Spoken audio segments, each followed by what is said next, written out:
inside a silence so vast it swallows every lie and dares to awaken a kind of truth no one dares to name. Ilara Monroe never dreamed of a fairy tale. She wasn't the chosen one, nor the cherished one. She was just a quiet literature teacher in Charleston who, on a pressure-filled June afternoon, was pulled into a wedding that wasn't hers. The groom was Cassian Holt, a former celebrity photographer now living in darkness after a devastating accident. He was her mother's dream, her family's financial solution, the perfect role her sister Sienna no longer wanted to play. Ilara was forced to step in, to borrow a name, a perfume, a collection of memories that didn't belong to her. She walked down the aisle as if stepping into a haze, a plan carefully set to vanish in a matter of days. But what she hadn't expected was that inside the darkness Cassian called home, something began to bloom. Not a grand love, not yet, but something quieter, slower.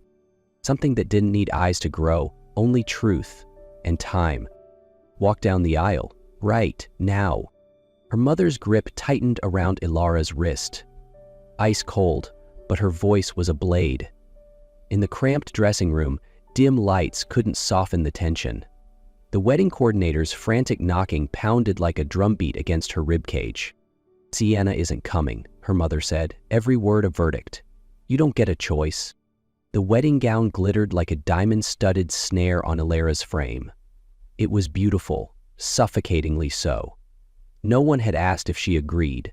No one noticed her vacant stare in the mirror where a stranger stood, wearing someone else's life. Sienna stood at the door, arms crossed, face unreadable, carved from ice. "You always dreamed of being the bride, didn't you?" Her smile cut sideways. "So go ahead, play the part." Ilara's name had replaced Sienna's on the marriage license. The dress fit. The only thing left was her walk down the aisle, to take the place of the woman Cassian Holt had once been engaged to. Cassian Holt, once a brilliant photographer, now lived in shadow. He couldn't see, but he could sense everything. For 6 months, Ilara had practiced being Sienna. Her voice, her laugh, even her scent. She had become a perfect copy, or at least, perfect enough to deceive a man without sight. The cathedral flickered with candlelight. Stained glass shimmered like fragments of memory across the floor. Ilara moved as if into an abyss, head down. At the altar, Cassian stood still as stone. His blind eyes were half closed, his head tilted slightly, glistening for something no one else could hear. The minister's voice rang through the vaulted silence. "Ilara Monroe, do you take Cassian Holt to be your lawful husband, in honor, in love, and in duty, until death do you part?" She didn't look at Sienna, but she knew she was there, watching. Ilara hesitated, her silence stretched. Then, throat tightening, she said, I do." Cassian turned his head slowly. His voice was low but deliberate. "Why are you shaking? Are you afraid I'll see you?" Her breath stopped, but the cameras caught only her forced smile as thunderous applause echoed. Ilara reminded herself, just a few days, sign the papers, disappear.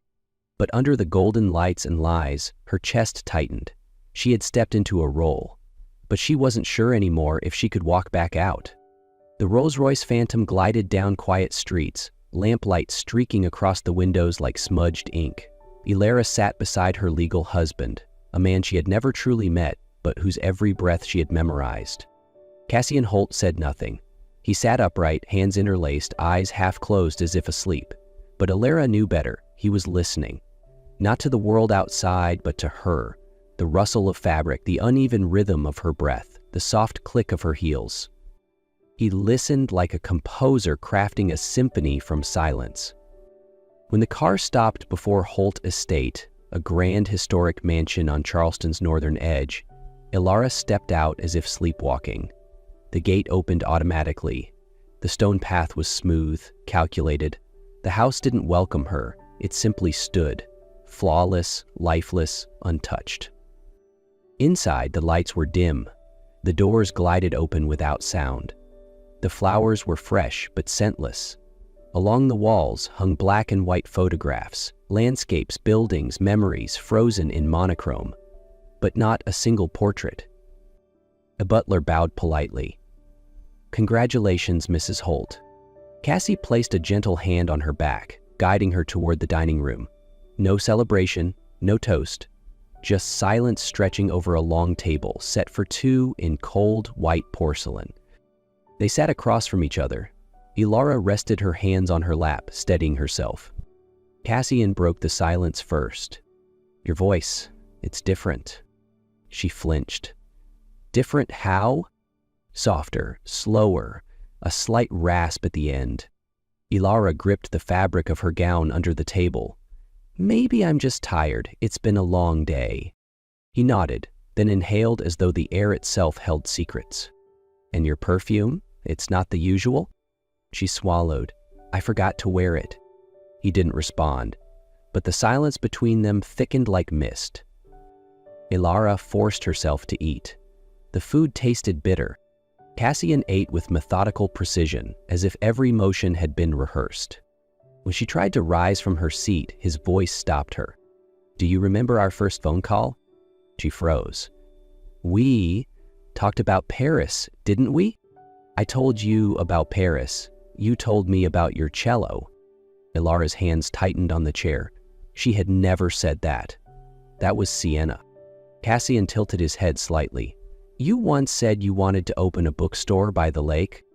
"Oh, right," she replied quickly. "I did say that." He shook his head gently, setting his napkin down. "No, she never said that." She didn't move. Cassian continued calmly. "I have a very good memory, sometimes so good it makes people uncomfortable." Ilara said nothing. She only stared into her glass of water, seeing not her reflection but the woman she was trying to be. And in that moment she realized the man who could not see was already seeing everything. Ilara began waking up early. No more ringing the bell for staff. No more scripted commands she'd memorized to act like her sister. Instead, she slipped into the kitchen each morning and carefully prepared soft-boiled eggs, the way Cassian's former assistant had once said he liked. At first, Cassian didn't respond. He continued to sit by the window, as always, his fingers gently tracing the edge of the table as though measuring the world through touch. Then one morning, as Ilara set the plate gently before him, he said softly, "She never made me breakfast." Ilara paused, her hand still holding the spoon. "I know," she replied. "I just wanted to try, something honest." There was no thank you, no protest, but there was also no distance. Just a quiet pause, peaceful, uncertain. Ilara slowly began to change the house. She opened the curtains to let in sunlight, replaced scentless arrangements with lavender, white daisies, and fading peonies. She read to him in the evenings, not Bronte or Austen, but gentle, quiet novels. Stories with little philosophy, but full of feeling. One night, after she stopped reading, Cassian tilted his head. "Your voice, it's warmer. The way you touch my hand, it's different. Even your silence, it doesn't sound the same." Ilara placed the book down. "Are you saying you know I'm someone else?" Cassian didn't answer immediately. He simply murmured, "If you are someone else, I think I might want to know you more." She didn't speak, but her heart beat faster, not out of fear, but because something had begun to wake inside her. She started taking him for walks in the garden. No cane. She guided him with her hand in his, walking slowly. When he asked, "Where are the orchids?" Ilara froze. Orchids were Sienna's favorite, not hers. "I thought maybe today the other flowers deserved a voice," she whispered. Cassian smiled for the first time. Not a smile of comfort, but the kind of smile a man gives when he's certain the woman in front of him is no longer pretending. The reading room was filled with morning sunlight. Ilara had just finished arranging a row of books, quietly breathing in the stillness she had grown to love. The room had once been sealed off, a silent shrine to the light Cassian had lost, but she had slowly brought it back to life with small touches. Open curtains, dried flowers, a warm cup of tea placed just to the left. What she didn't expect was that the next person to enter the room would be Sienna. No knock, no warning. She walked in like the house still belonged to her. Behind her, their mother followed, heels clicking against hard wood like a countdown. "We need to talk," her mother said, flatly. Elara rose to her feet. "About what?" Sienna circled the room slowly, scanning every detail like an actress examining a set. She picked up a book, flipped through a few pages, then dropped it onto the desk with a sharp thud. "You're getting a little too deep into character," she sneered. "The maids say you make him breakfast, take him for walks, read to him every night. Seriously, Elara? Did you forget you're pretending?" Elara didn't reply, but this time she didn't look away either. Their mother cut in, voice like glass. "You really think he's going to marry you again? He loves Sienna, not you." Elara looked at them both. Her voice was steady, quiet. "He's not a transaction. He's a man, and I love him because he deserves kindness." Silence. Sienna laughed. "Cold and cruel. Love? You think you can love someone when the whole thing started with a lie?" Elara answered, her voice no longer trembling. "If he finds out the truth and he chooses to leave, I'll still know I did the right thing, because I never treated him like a possession." For a moment, neither woman spoke. Then their mother whispered, slowly, like casting a curse. "Don't fool yourself into thinking this is love. You're borrowing a place that was never yours." The door slammed behind them. Elara didn't cry, but something inside her cracked, silently, slowly, like a fault line no one could see, but one that would never fully mend. Cassian didn't say it outright. He wasn't the kind of man who used words to make an impact. Everything he did was quiet, measured, like even the world needed time to catch up. That evening they sat together in the living room, 2 cups of tea steaming under the soft glow of amber light. Elara was reading to him, a short story not particularly profound but peaceful. When she reached the final sentence, Cassian spoke. His voice was slow, gentle, like a question that didn't need an answer. "You know, I'm going to Switzerland." Elara froze. "Switzerland?" He nodded slightly.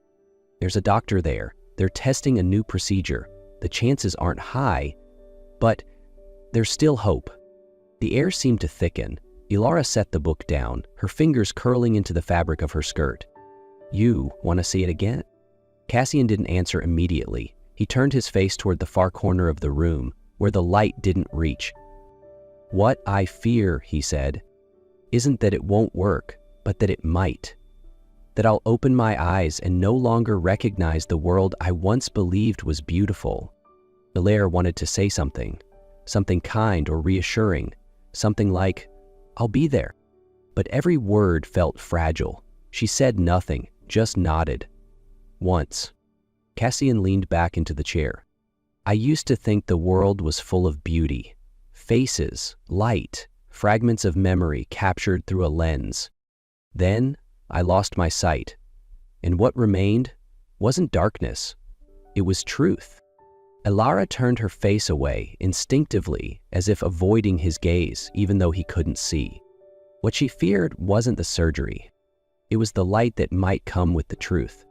After that night, time passed like a thick novel no one dared to turn. Cassian didn't talk much about the trip. Elara didn't ask. But every day, she stayed beside him, quiet, steady, like the heartbeat of the house. Each morning, she made his tea. Each night, she read aloud. She never mentioned Switzerland, never brought up the surgery, as if silence might keep time from moving forward. But time didn't stop. It moved. Slowly, surely. When they arrived in Zurich, the sky was veiled in fog. Their hotel sat beside a lake so still it mirrored the clouds. Elara barely slept. On the nights before surgery, she sat beside Cassian's bed, her hand resting lightly over his, trying to remember every detail in case she lost him in the morning. Cassian remained calm. He said, "If it works, I'll open my eyes and see a new world." But in his voice, something faltered. And Elara thought, if he sees the truth, will he still choose me? The unbandaging day came 12 days after surgery. Zurich was blanketed in quiet snow. Elara sat beside his bed like every morning, But this time, she didn't read. She simply held his hand gently, as if trying to hold on to a piece of something before truth walked into the room. Cassian lay still, his face calm, strangely serene. Ilara didn't know what he was thinking, but she knew she had never been this afraid. When the doctor stepped in, time seemed to thicken. "I'll remove the layers one by one," he said. "Let the light do the rest." Ilara nodded, but she wasn't sure if she still wanted the light. The final bandage fell. Cassian didn't open his eyes right away. Maybe it hurt. Maybe he was afraid. Or maybe because he had already seen it all. Then, slowly, he opened his eyes. No blinking. He just looked. And his very first gaze landed on her. Ilara froze. Not because of that gaze, but because it didn't show any surprise.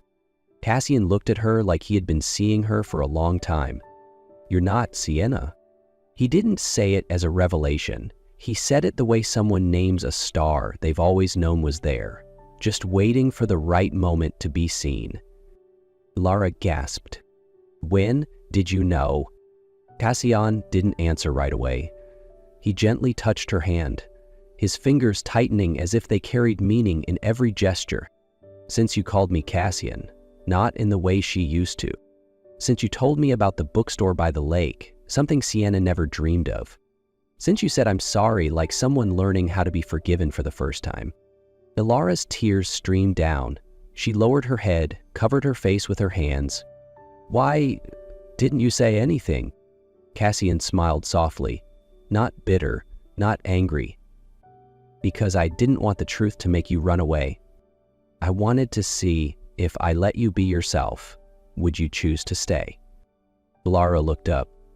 "I lied. I lived under a name that wasn't mine. I don't deserve you." Cassian gently shook his head. "You were the first to place the T on the left side because my right hand is weak. The first to read not to impress me, but just to be near. The first who didn't try to change me." "Ilara," he called, soft as breath. "I didn't need light to see you."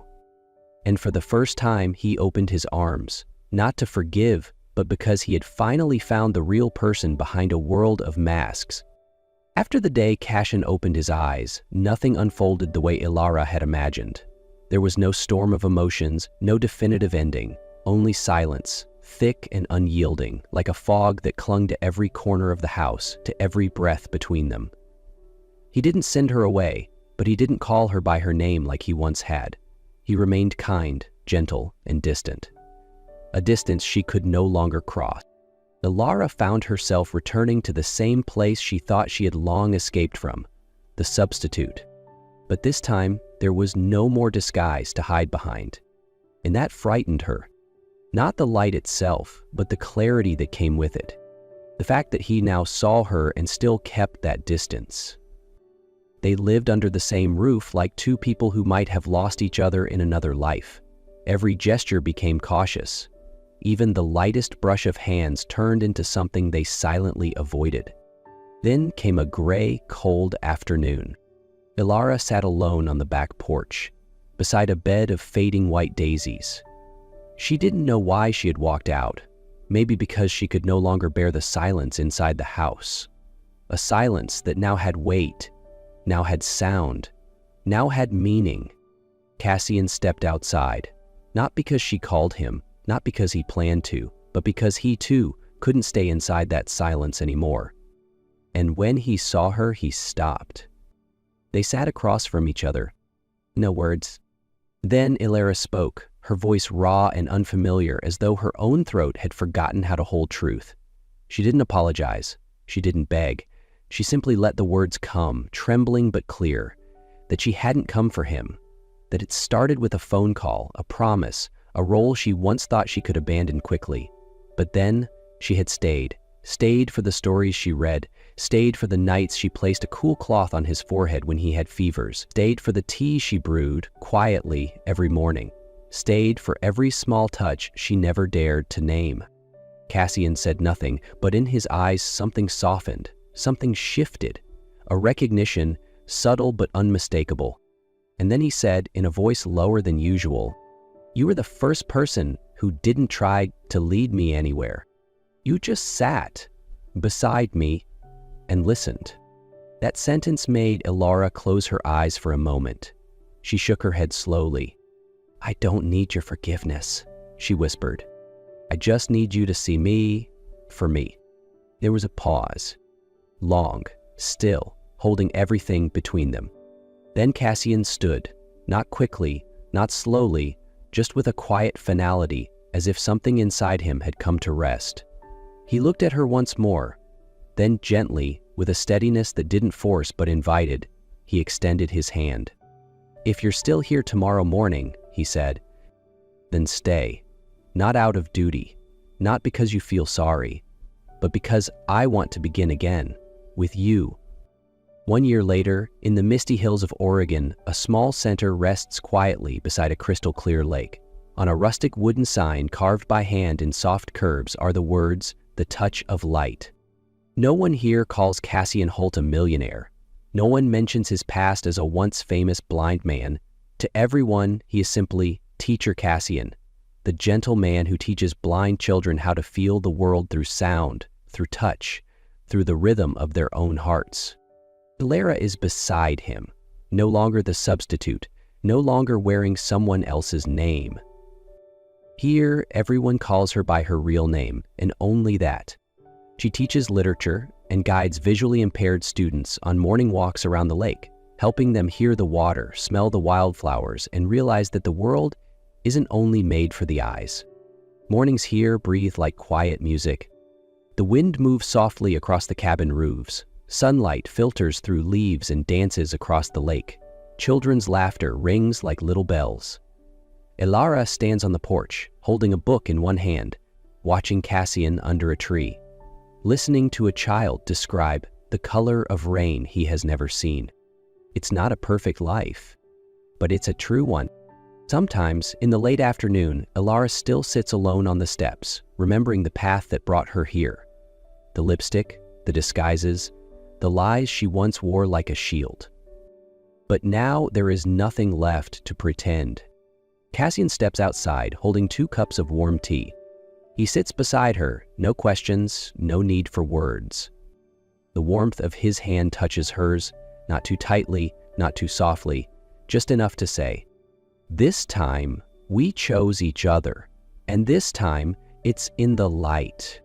Somewhere far from Oregon, beneath the blazing red roofs of Florida, Sienna Quinn now lived with her new husband, a young, handsome senator, ambitious and adored by the nation.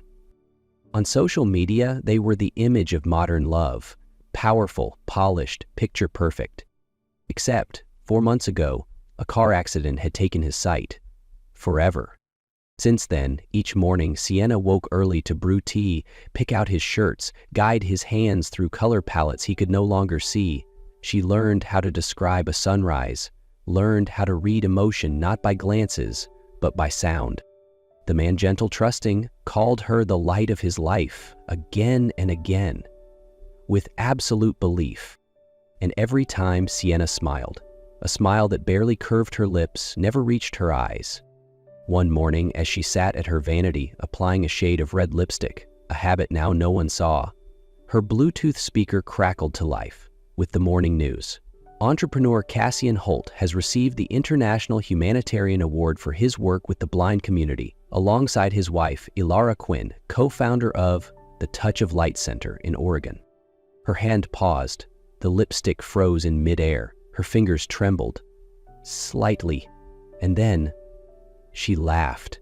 No sound, no sorrow, no release, just the quiet drop of something inside her, falling and never echoing back. She set the lipstick down, lifted the tea, walked over to her husband and gently placed the cup in his hands. Then leaned close, her lips near his ear, voice low and soft. "I'm not the light, my love. I was never meant to be. I'm just the shadow that once stood in the wrong place and believed it was enough." No one heard it, no one judged, but something shifted. Truth doesn't always punish, but it always remains. Not every love begins with truth, but the ones worth keeping always end in it. If this story left something in your chest, a burn, a tear, a breath you didn't know you were holding, hit like, comment below, and let someone else find this moment too. Subscribe for more stories that feel more like memories than fiction. See you again, right here in the next one.